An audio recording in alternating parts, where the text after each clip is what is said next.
एक भाभी जो कि विधवा होती है, वो अपने मायके से सुबह सुबह करीबन 7 बजे अपने देवर के घर पहुंचती है और कहती है कि देवर जी, तुम मुझसे शादी कर लो, नहीं तो मेरी जिंदगी बर्बाद हो जाएगी।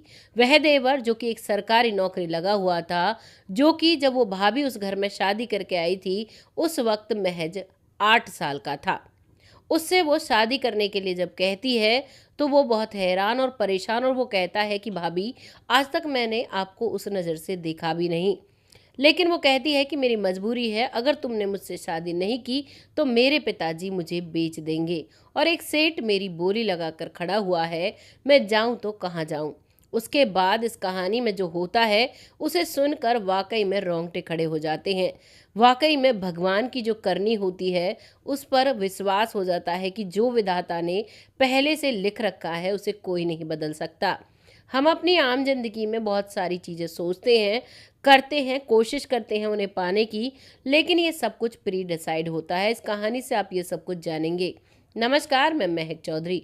आज की जो सच्ची घटना लेकर आई हूँ, वो एक ऐसी जगह से है जहाँ पर बहुत से लोग जो पूजा पाठ किए करते हैं, बहुत सारे साधु संत होते हैं। अब यहाँ पर एक रिपोर्टर होता है, जिस रिपोर्टर को हमेशा ये रहता है कि ये जो साधु होते हैं, ये वैसे ही भीख मांगने के लिए और काम ना करने के लिए साधु बनते हैं। मुझे इनका पर्दाफाश करना है और मुझे ये सारी चीज़ें जाननी है। यानी कि वो हमेशा साधुओं की कटती किया करता और उनके बारे में जानने की कोशिश किया करता और हमेशा उन्हें ट्रोल करने की कोशिश करता। अब वो एक साधु के पास पहुंचता है, उसने उसका इंटरव्यू लेना था। वो उससे के पास बैठता है और कहता है कि साधु बाबा, मुझे आपके जीवन के बारे में जानना है कि आप साधु कैसे बने, आपके मन में ऐसा क्या आया था कि आप साधु बन गए। इस बात को सुनकर साधु मुस्कुराने लगता है। वह साधु जो सुबह शाम पूजा पाठ किया करता, बाकी समय भजन किया करता था, उसे दुनिया की मोह माया से कोई भी मतलब नहीं था। यही सिलसिला चल रहा था और अब इस सिलसिले के बीच में वो रिपोर्टर आ जाता है। अब साधु महाराज कहते हैं कि तुम्हें मैं एक कहानी बताता हूँ, और उसके अंत में जिस पहलू का नाम मैं पूछूंगा वो तुम्हें बतानी होगी। वो रिपोर्टर एक्साइटेड हो जाता है और कहता है कि ठीक है, आप मुझे वो कहानी बताओ। बताते हैं कि एक परिवार में दो लड़के होते हैं। बड़ा लड़का जिसका नाम सतवीर होता है और छोटा लड़का जिसका नाम अमित होता है। बड़ा लड़का सतवीर जो कि 18 साल का है, उसकी माँ जो विधवा है, जिसके बेटे की जो पति है उसकी पहले ही डेथ हो चुकी है और बेटा अभी शादी की भी उम्र के लायक नहीं है, लेकिन उसकी पत्नी, वो जो उसकी माँ है, उसकी शादी करा देती है। उसकी शादी एक लड़की से करवाती है जिस लड़की का नाम सुनीता होता है। सुनीता जो कि कम उम्र की होती है, बहुत ही संस्कारी है और बहुत अच्छे से परिवार को रखने वाली है। अब घर में छोटा लड़का है, जो छोटा देवर है, वो अपने बड़े भाई से करीबन 7 साल छोटा है। यहाँ पर ये सभी खुशहाल रहने लगते हैं, लेकिन इस परिवार को शायद किसी की नज़र लगी थी। जो ये बुजुर्ग महिला है उसका भी देहांत हो जाता है एक बीमारी के चलते। अब घर में दोनों भाई और उसकी पत्नी रह जाती है। बड़ा भाई जो सतवीर है, वो सोचता है कि मुझे कुछ बड़ा करना होगा, जिससे कि मेरा भाई पढ़ लिख कर कोई सरकारी नौकरी लग जाए, कोई बड़ा टेस्ट कर सके। उनके पास बहुत थोड़ी ज़मीन होती है और उस ज़मीन में ही वो मेहनत करते और आगे बढ़ना चाहते हैं। अब गांव में इतनी इनकम नहीं होती। सतवीर जो कि थोड़ा बहुत पढ़ा लिखा था, वो अपनी पत्नी से कहता है कि देखो, ये तुम्हारा पुत्र समान है, इसे अपना बेटा समझो और इसे हम इतनी मेहनत करके पढ़ाएंगे जिससे कि पूरा गांव ये देखे और ये कहे कि वाकई में बड़े भाई ने छोटे भाई के लिए बहुत कुछ किया है। शादी को महज 1 साल होता है और 1 साल बाद अब जो सतवीर है वो शहर चला जाता है कमाने के लिए। और ये उस समय की बात है जिस समय पर ना तो फ़ोन हुआ करते थे, कभी कभार चिट्ठियाँ आ जाया करती थी।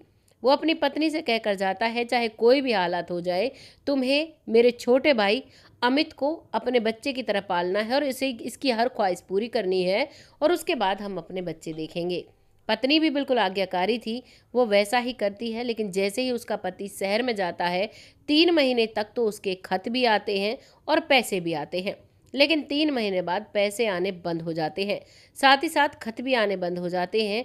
और जो ये महिला सुनीता है, थोड़ी बहुत पढ़ी लिखी थी, ये जैसे तैसे अपना एक लेटर अपने देवर से लिखवाती, कभी खुद लिखती और उस जगह पर बार बार पोस्ट करती है, लेकिन सामने से ना कोई जवाब आता है, ना ही कुछ पैसे आते हैं। अब यही सिलसिला चलते चलते लगभग 7 साल बीत जाते हैं। जब 7 साल बीतते हैं तो जो देवर है वो काफ़ी जवान हो जाता है और इन 7 साल के दौरान वो जो लड़की यानी कि जो महिला थी उसे गांव वाले विधवा करार दे देते हैं। वो कहते हैं कि भाई तुम्हारा पति अब शायद हमें लगता है कि वो इस दुनिया से चला गया है। इतने दिनों तक ना कोई उसका तार आया, ना चिट्ठी आई, ना पैसे आए, कुछ उसके साथ अनहोनी हो गई है।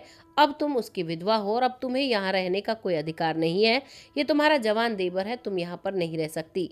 कोई बुजुर्ग उस घर में था नहीं और यहाँ से जो सुनीता जिसने मेहनत मजदूरी कर अपने देवर को पढ़ा लिखा कर एक सरकारी नौकरी में लगा दिया था, उसे वो अपना बेटा समान मानती थी और वो देवर भी भाभी को माँ समान मानता था। अब समाज के चलते उसे वहाँ से दूर जाना पड़ता है। जो देवर है वो अकेला रहता है, नौकरी करता है और अपना खाना पीना खुद बनाता है।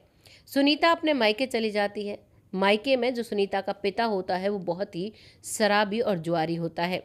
इसकी माँ होती नहीं है, सिर्फ इसका पिता था। पिता के साथ ये रहा करती। अब एक दिन जो इसका पिता है वो एक सेठ से बात कर रहा था। ये वहाँ भी मेहनत मजदूरी किया करती थी। जब ये मेहनत करके मजदूरी करके घर पर आती है तो इसका पिता कहता है उस सेठ से कि देखो ये है मेरी बेटी, सुंदर है ना। तो वो सेठ अजीब सी मुस्कान की तरफ देखता है, उस महिला की तरफ, और अजीब सी हंसी हंसता है। यहाँ पर सुनीता को समझने में बिल्कुल भी देर नहीं लगती कि यहाँ पर मेरा सौदा हो चुका है। उस रात तो वो जैसे तैसे काटती है। पूरी रात वो यही सोचती रहती है कि अगर मैं यहाँ से चली जाऊँ और मेरा देवर मुझसे शादी कर ले तो वहाँ से मुझे कोई नहीं निकाल सकता, और अगर मैं यहाँ रही तो ये जो मेरा पिता है ये मुझे बेच देगा। इसी चीज़ को सोचते हुए ही वो सुबह के 4 बजे उस घर से निकल जाती है और पैदल पैदल वो उस गांव में पहुंच जाती है सुबह के करीबन 7 साढ़े 7 बजे। जैसे ही वो वहां पर जाती है तो वो देखती है कि उसका देवर तैयार हो रहा है, अपनी ड्यूटी के लिए जा रहा है। और अब वो महिला उससे कहती है कि देवर जी तुम यहीं पर रुक जाओ, मुझे तुमसे कुछ बहुत ज़रूरी बात करनी है। तुम मुझसे शादी कर लो, नहीं तो मेरी ज़िंदगी बर्बाद हो जाएगी। देवर हैरानी से कहता है कि भाभी आप क्या कह रही हो, मैंने आज तक आपको माँ माना है और आपसे मैं शादी कैसे कर सकता हूँ। अब वो वहाँ पर अपनी परेशानी बताती है। इस बात को सुनने के बाद अड़ोसी पड़ोसी भी आते हैं। उन सभी पंचों को इकट्ठा किया जाता है। उन सब के सामने ये बात रखी जाती है। देवर अमित साफ साफ कह देता है कि मैंने इन्हें आज तक माँ माना है और मैं शादी कैसे कर सकता हूँ।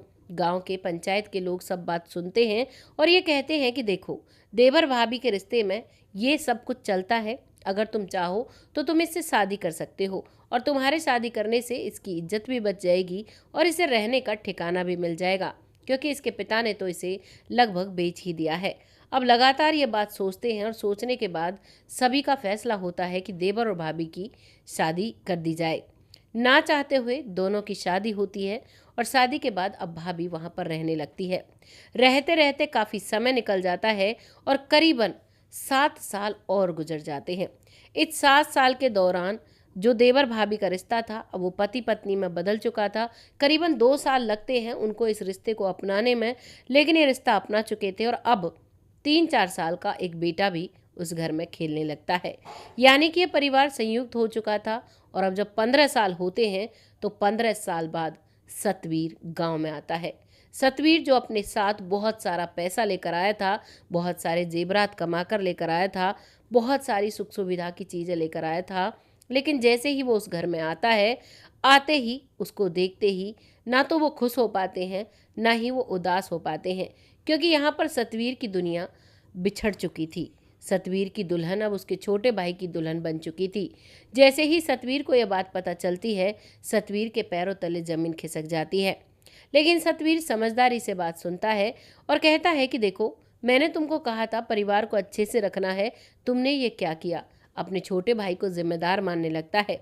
लेकिन जब गांव वालों के सामने ये बात आती है तो तभी सभी लोग इकट्ठा हो जाते हैं और सभी लोग यही बात की गवाही देने लगते हैं कि इसमें इन दोनों का कोई कसूर नहीं है। इन दोनों के साथ परेशानी ऐसी थी कि ये जो तुम्हारी पत्नी थी इसी घर की बहू थी, इसी घर की इज्जत थी, लेकिन इसके पिता ने इसे नीलाम करना चाहा और उस इज्जत को बचाने के लिए तुम्हारे छोटे भाई ने इससे शादी की। हालांकि ये बार बार कहता रहा कि ये मेरी माँ समान है, मैं इनसे शादी नहीं कर सकता। अब सतवीर को ना तो अपनी पत्नी का दोष दिखाई देता है ना ही अपने भाई का दोष दिखाई देता है। वो हर चीज़ को किस्मत पर छोड़ देता है और अपने ही माथे में हाथ मारकर कहने लगता है कि वाह रे परमात्मा, ये सब कुछ क्यों किया तुमने। शायद इसमें मेरा ही कसूर था, जो मैंने ना कोई खत भेजा। मैं कमाई में इतना मसरूफ़ हो गया कि मैंने अपने परिवार के बारे में नहीं सोचा। मैंने ये तक नहीं सोचा कि मेरे बाद कितनी कठिनाइयाँ आ रही होंगी। ना ही मैं पैसा भेज पाया। मैं एक ऐसी जगह पर फंस गया था, मेरे साथ भी मजबूरी थी। अब क्या कर सकते हैं, ये तो किस्मत का खेल है। अब गांव वालों के पास ना कोई शब्द थे, ना ही उसका भाई अपने भाई से नज़र मिला पा रहा था। वो भी बार बार यही कहता है कि भाई तुम भाभी के साथ रहो, अब मैं इन्हें छोड़कर चला जाऊंगा। मजबूरी का समय था जब मैंने इनसे शादी की। तुम्हारा ही परिवार है, तुम आराम से रहो। मैं तो सरकारी नौकरी में लगा हुआ हूँ, मैं तो बाहर रह लूँगा। लेकिन बड़ा भाई सतवीर कह देता है कि कोई बात नहीं, अब जो हो गया उसे कोई नहीं बदल सकता। मैं तो यहाँ पर आया हूँ, ये मेरी सारी दौलत है और अब मैं जा रहा हूँ। इस बात को सुनते ही पत्नी भी रोने लगती है, क्योंकि पत्नी के आंसू नहीं सूखे थे। उसने अपने पति से बेहद प्यार किया था। वो हालातों की मजबूर हो जाती है। हालात ऐसे बनते हैं कि उसे मजबूरी में अपने देवर से शादी करनी पड़ती है और अब वो उसके पास कहने के लिए भी कोई शब्द नहीं होते हैं। यहाँ देवर भी और भाभी भी दोनों मजबूर थे। अब साथ ही साथ वो भाई भी मजबूर था। कहीं ना कहीं किस्मत की सारी गलती इसमें आप कह सकते हो। अब उसके बाद वो ये बात कहता है तो गांव वाले सभी मना कर देते हैं। कोई भी उसे जाने से रोक नहीं पाता है। वो चुपके से सुबह के अंधेरे में घर से अपनी सारी दौलत छोड़कर निकल जाता है। उसके बाद परिवार वाले बहुत ढूंढते हैं, लेकिन कहीं भी कुछ भी सुराग उस व्यक्ति का नहीं लगता है। यानी कि सतवीर अब फिर से गुमनामी के अंधेरे में चला जाता है और जो यहाँ पर उसका जो छोटा भाई था, उसका बेटा था और उसकी पत्नी, वो अब एक संयुक्त परिवार की तरह रहने लगते हैं। अब ये जो साधु बाबा इस रिपोर्टर को ये बात बता रहे थे, रिपोर्टर की आंखों से आंसू छलकने लगते हैं और रिपोर्टर से तब साधु बाबा पूछते हैं कि बताओ वो व्यक्ति कहाँ गया और वो व्यक्ति कौन था। रिपोर्टर तुरंत उंगली साधु बाबा की तरफ करते हैं और कहते हैं कि आप वही थे ना, जो अपनी पत्नी को छोड़कर आ गए, जिसने अपने परिवार के लिए कमाना चाहा। तो साधु बाबा मुस्कुराते हुए वहाँ से चले जाते हैं। कहानी संपूर्ण होती है। एक सवाल आपके लिए भी, क्या ये साधु बाबा सतवीर थे या फिर सतवीर गुमनामी के अंधेरे में गायब हो गया? आपको क्या लगता है? इस कहानी को सुनकर कमेंट बॉक्स में ज़रूर लिखिएगा। और हाँ, ये जो रिपोर्टर साहब थे, जिनके दिमाग में हमेशा ये वहम रहता था कि जो मोड़े होते हैं, जो साधु संत होते हैं, वो हमेशा निठल्ला रहना चाहते हैं और ये इस वजह से साधु बनते हैं, ये भ्रम भी उसका टूट जाता है और वो भी बहुत पूजा पाठ करने लगता है। क्योंकि एक इंसान में जब सहनशीलता होती है ना, चाहे वो गृहस्थी में रह रहा हो, चाहे वो युद्ध के मैदान में हो, तो वो एक साधु कहलाता है। कहानी संपूर्ण हुई है। बाकी आपको जो भी लगता है कमेंट बॉक्स में लिखिएगा। तब तक के लिए जय हिंद, जय भारत।